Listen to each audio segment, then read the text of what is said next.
Okay, that's much better. Now I'm inside. So I also want to make sure that I talk about the fact that we couldn't get help. We couldn't get a doctor to come to our home.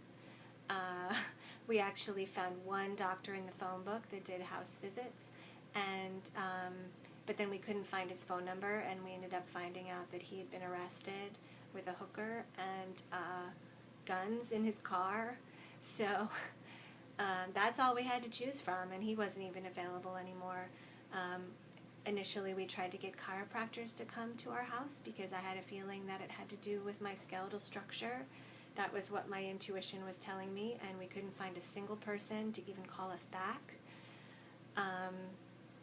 We did everything, and for many, many months, we didn't, and I was so sensitive to sound and touch and light and stress, and I thought that part of me thought that stress was why I got sick, because I had adrenal fatigue, and I was used to having stress make me sicker. So I was really trying to avoid doing anything that would make me feel stressed out, or more stressed out than I already was.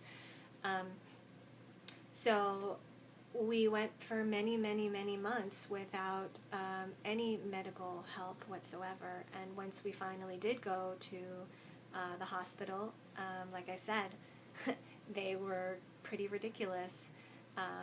And they sent us home. They would not keep me. They would not run any further tests. They put me in the wheelchair. They wouldn't even actually help me go to the bathroom. They put me in a wheelchair. They wheeled me out. And we got back to the house, and we had to call the fire department to come and get me back into the bed. The neurologist did his best, but he didn't really have any idea what to do. And it was a very, very desperate situation. And what we needed more than anything was some caretakers that knew how to care for a sick person, but we had no money. I had used up all of my money, and my parents are retired. My mom actually retired early to take care of me. But we didn't have the money to hire anybody, and it really was to the point where everybody, I had already fallen apart, but both of my parents were pretty much just about at the end of what they could do, and what little energy I had we used fighting a lot of the time, because I couldn't speak, and they wanted to know what I needed, and I couldn't tell them, and they would get mad at me because I couldn't speak, because they were so exhausted and stressed out they couldn't help it. And honestly, I felt like I was in a concentration camp. I felt like, I know my parents didn't mean to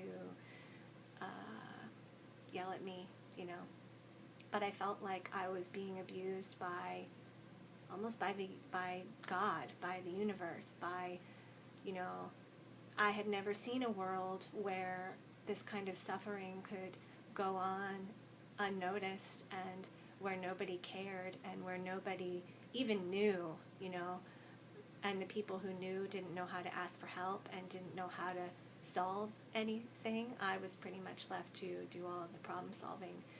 I spent many, many hours trying to calculate how much it would cost to have a caretaker come for 10 hours for $10 an hour, once a week, just so that I could talk to somebody who might be able to help me solve this.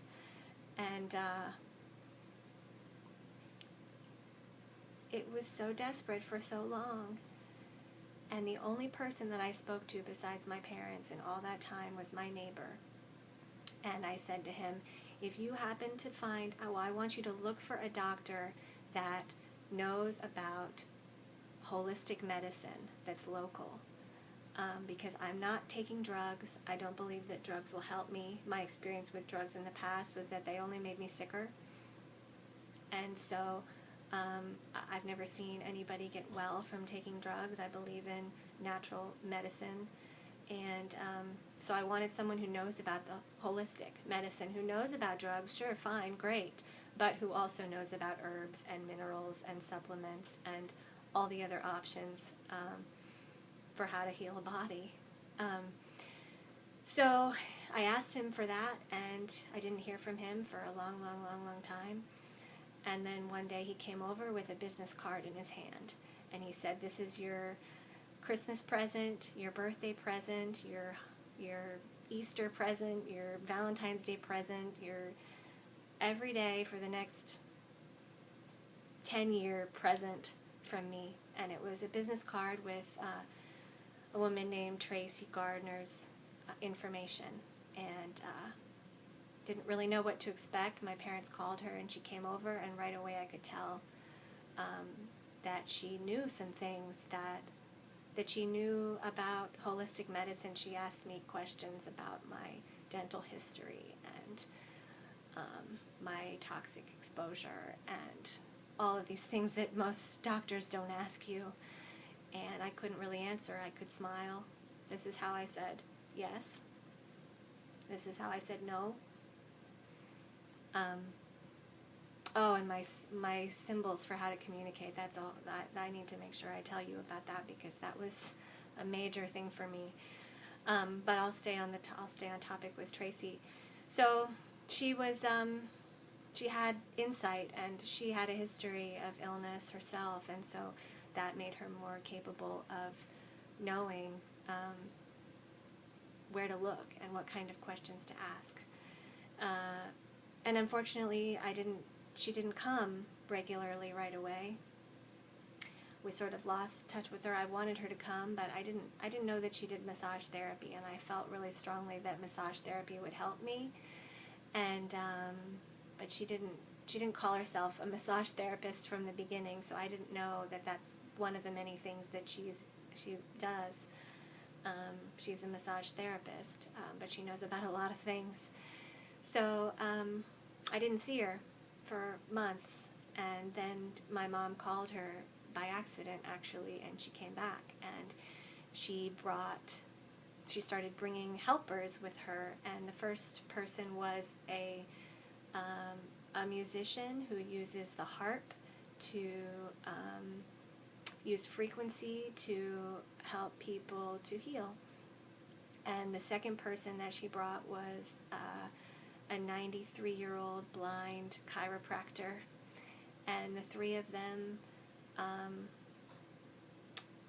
basically were the beginning of my journey back from the dead. And I'm going to go into more detail in the next video about what they did and my journey from there.